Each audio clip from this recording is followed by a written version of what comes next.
the Wisconsin Vegetable Garden Radio Show with your hosts, Joey and Hallie Baird. The WisconsinVegetableGardener.com, your destination for all things gardening. 830 videos, plus digital magazines, social media, Instagram, Twitter, Facebook, all of that. You can hashtag us at TWVG on your Twitter machine. So our guest this week, she is Shawna Corando. She is the wellness lifestyle advocate, professional author, blogger, photographer, and media host who campaigns for social good. She has Make a Difference focus on wellness, green lifestyle living, organic gardening, and healthy food recipes.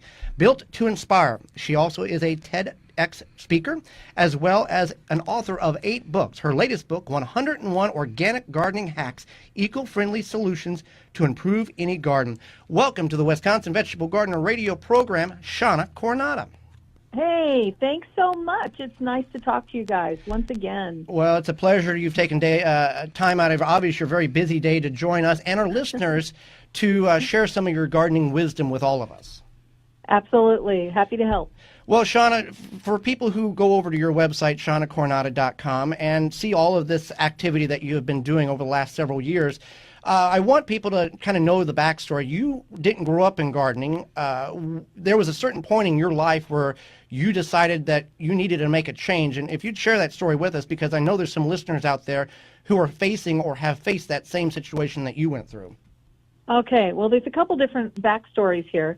The first one is that I was raised on a farm in Indiana, so I was familiar with farming and big ag and gardening in general. But I moved to Chicago, and for years, I didn't see a garden. You know, I didn't go to a garden. I didn't have that experience whatsoever. And so I was working in a very high-paced job, and it was incredibly stressful. The boss took me into her office one day and said, "Hey, I want you to work more hours." And I exploded with anxiety and said, no, I'm never doing this again. I walked off the job, and I started gardening as a full-time career with no horticultural degree or background. I just was passionate about touching the soil and felt that it was very helpful.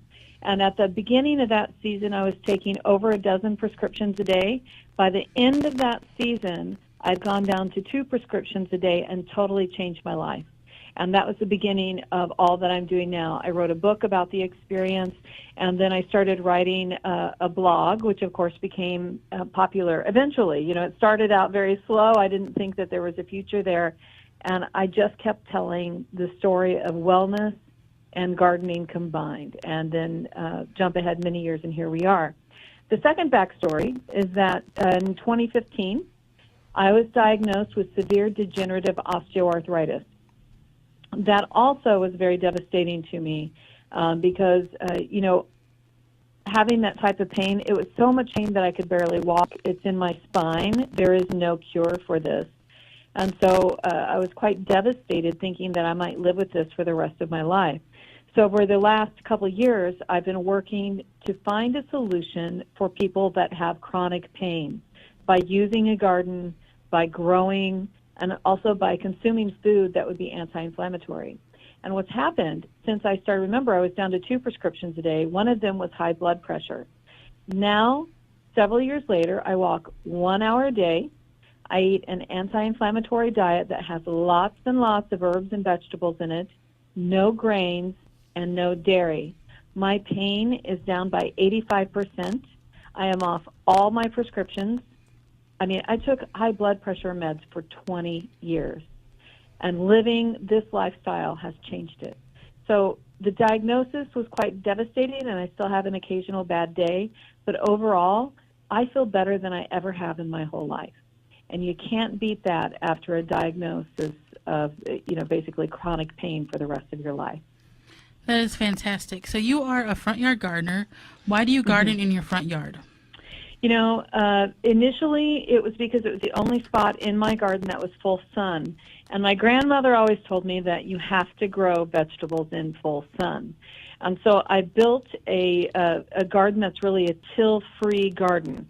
I work to layer up that soil, and I don't turn it over on an annual basis at all. And the garden itself became quite beautiful, all low-growing vegetables. We're talking like cabbage, Swiss chard, things that are very colorful. And I would design an interesting design every year. And that soil was really the key to the front lawn veggie experience. So the reason that I garden in the front yard started out because it was the only son I had, but in the end, what happened was it was the place where I could really connect with people the most. People would come and visit me there and see that front lawn and say, hey, maybe I could grow it too. And by the way, we donated every year about 500 pounds of fresh vegetable to the local food pantry from the garden. So it became really important for my community. So let me follow up with that question there. If somebody wants to grow edibles in their front yard, there's some criteria that most municipalities require you to follow, and some completely ban it at all. What is what would be some of the considerations that you would tell a listener that, hey, I want to grow in the front yard for a variety of reasons, whether the backyard's already full and I want to expand? What are some of the considerations a listener might want to follow before just going ahead and digging up the front yard or putting raised beds in? Right. Number one, and this is really important, you must go to your city and you must see what the rules are. That's the first. Because some cities have very strict rules against it and other cities don't say. They're open. All cities, if you're in a suburban or an urban area, will require that you don't just throw up a traditional garden, that you throw up a garden that looks beautiful, because then the neighbors are not going to complain, right? Then it's going to be beautiful for the city.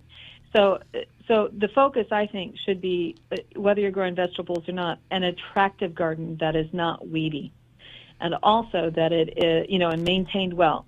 But second to that, once you get past the city itself, a beautiful garden, the next thing would be contact your homeowners association, because many homeowners associations also have very strict rules. So if you belong to one, you might have some issues.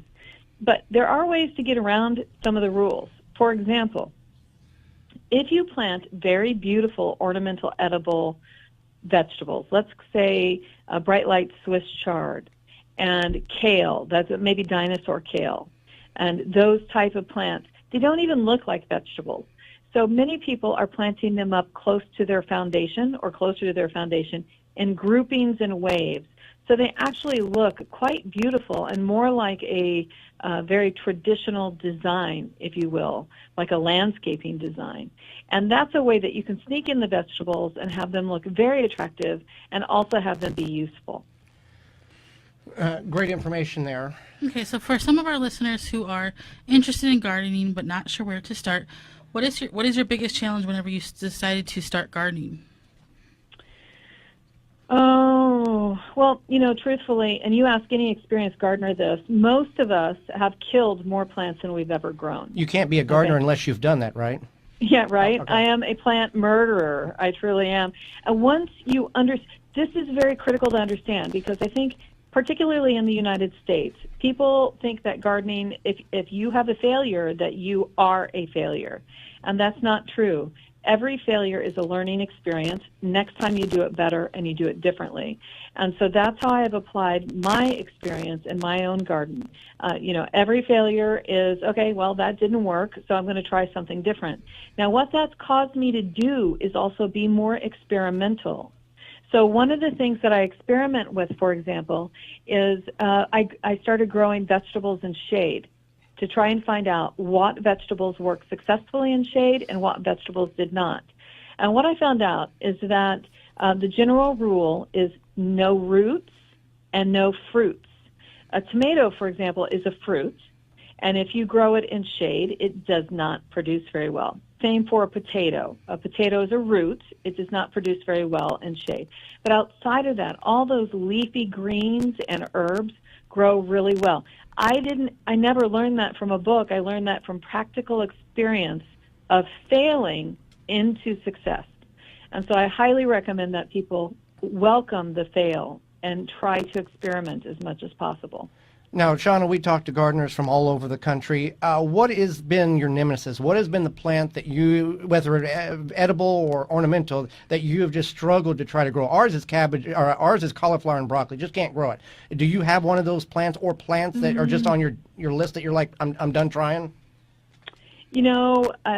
for a different reason than you're asking for, but I will no longer grow cilantro.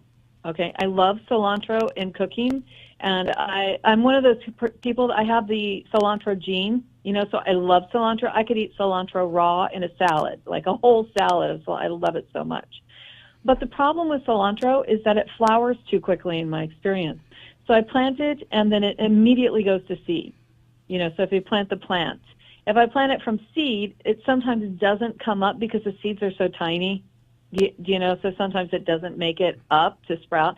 And other times when it does sprout, it's tiny, and then suddenly it's huge and it goes to seed again. And so a couple of years ago, I became like this ranting, crazy, cursing woman, and I ran out and I ripped up all the cilantro, and I have vowed I'm never planting it again. I don't like it. We understand. We understand your frustration. So you've published your latest book recently, which is the 101 Organic Gardening Hacks, Eco-Friendly Solutions to Improve Any Garden. Where did the inspiration for this book come from? And then without giving away too much, do you have a favorite gardening hack from your book? Oh, absolutely. So 101 Organic Gardening Hacks came about because that's what I was doing in my garden. My publisher approached me and said, "Hey, do you do any hacks?" I'm like, "Oh my gosh, my entire garden is a hack, if you will." And if you know what a hack is, you see them on Pinterest all the time. That's where I first saw the word hack. And it's really clever ways to upcycle and to do things that are good for the environment and help you garden. And it's just quick tips and tricks. So, yes, I do have a few favorites. One of my very favorite is I line all of my gardens. Well, I line all my walkways with wine bottles. I turn them upside down, dig a little trench, and plop them in along my walkways. And what they do is they hold in the lime screenings, which are a part of my flagstone path. So they're a very useful part of what I do. And like you guys, I have weather that's extreme. I go from, minus 30 in the winter all the way up to 100 degrees in the summer. These wine bottles have been in my garden for 5 years, more. Never had a break, never had an issue with them.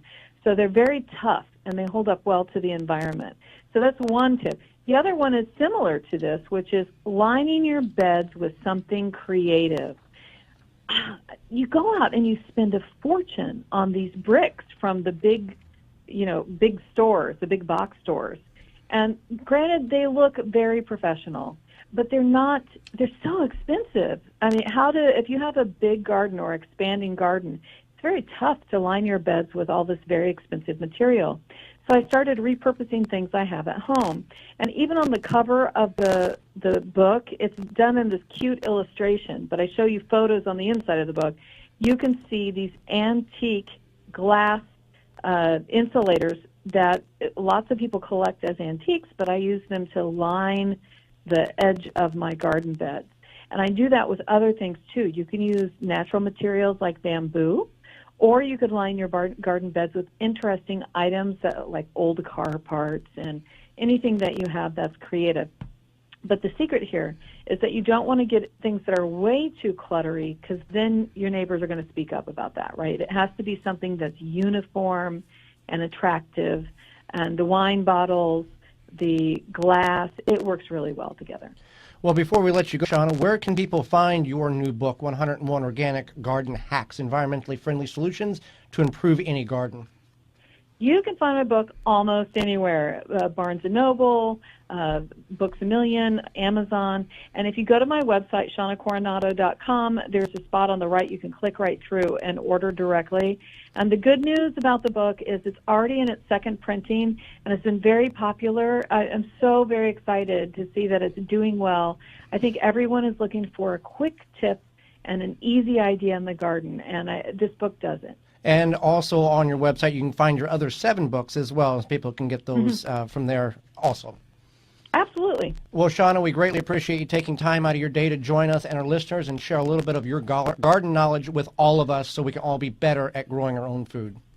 Hey, thanks for having me. I really appreciate it. Can't wait to come back. Well, have a good weekend, Shawna. Thank you. Yeah. Thanks, Holly. And we'll okay, bye-bye. Bye-bye. And we'll be right back after this. If you're in the Milwaukee or surrounding areas, just tune your radio to 860 AM or FM 106.5. You can also find links on our Facebook pages, The Wisconsin Vegetable Gardener and Home Canning. Our website, thewisconsinvegetablegardener.com, click on the radio tab at the top of the page, then click on the Listen Live button, and you'll have immediately access to our live program. Mobile devices work very well also. Go to your app store and download for free the TuneIn app or the Simple Radio app. Then search WNOV 860, save it to your favorites, and you can have access to our radio show live wherever you're at in the world. Our radio program will also have podcast replay under the radio tab several days following the live broadcast. You can find all of these links in the show notes below. Our show airs 9 to 10 a.m. Central Standard Time every Saturday, March through the end of October. And we want to thank our sponsors because without them, this would not be anywhere possible. You can find all of their links under the radio tab on our website at thewisconsinvegetablegardener.com. For more information, please visit thewisconsinvegetablegardener.com.